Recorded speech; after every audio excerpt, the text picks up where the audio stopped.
একটা জিনিস সব সময় খেয়াল করবেন রাহান ভাই, আমাদের আশেপাশে এমনও কিছু লোক আছে যারা আপনাকে প্রতিনিয়তই বলবে যে তুই লাইফে কি করতেছিস, কি করবি, তুই ভবিষ্যতে কি করবি, তুই তো এখনই কিছু করস না। আসলে আমি যে করব, আমার করার জন্য কিন্তু একজন সাপোর্ট দেওয়ার মানুষ লাগে। আসলে আমার সাপোর্ট দেওয়ার মানুষ কে? কেউই নেই। আশেপাশে যাই দেখতেছি সবাই আমার নামে নিন্দেই কইতেছে, কেউ কিন্তু আমার সাপোর্ট দিতেছে না। আসলে সবাই জ্ঞান দিতে পারবো, কেউ কিন্তু 2 টাকা দিয়ে হেল্প করতে পারবো না। আসলে এই দুনিয়ার নিয়ম নীতি যদি আপনি বুঝতে যান, তাহলে পাগলে রাস্তা রাস্তায় ঘুরবেন। কিসের জন্য পাগল হয়েছেন এটাকে কিন্তু খুঁজবো না, আপনি পাগল এটাই সবাই বুঝবো। পাগল কিসের জন্য হয়েছেন? একটা মেয়ের সাথে আজকে 3 বছর 4 বছর 5 বছর সম্পর্ক করছেন, হঠাৎ করে ব্রেকআপ হয়ে গেছে। কিসের জন্য ব্রেকআপ হয়ে গিয়েছে? আপনার আর্থিকতার জোর নাই, ফ্যামিলি তেমন একটা ভালো নাই, এই জন্য আর কি মেয়ের বাপে ওই মেয়েটাকে আপনাকে দেয়নি।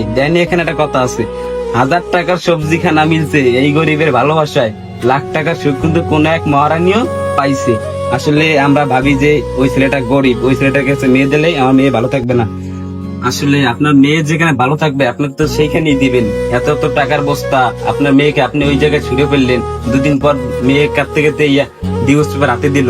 যাবু কার কাছে বিয়ে দিছো? ও তো আমার মারতে মারতে ডিভোর্স দিয়ে দিছে। আসলে ওর চরিত্র ভালো না।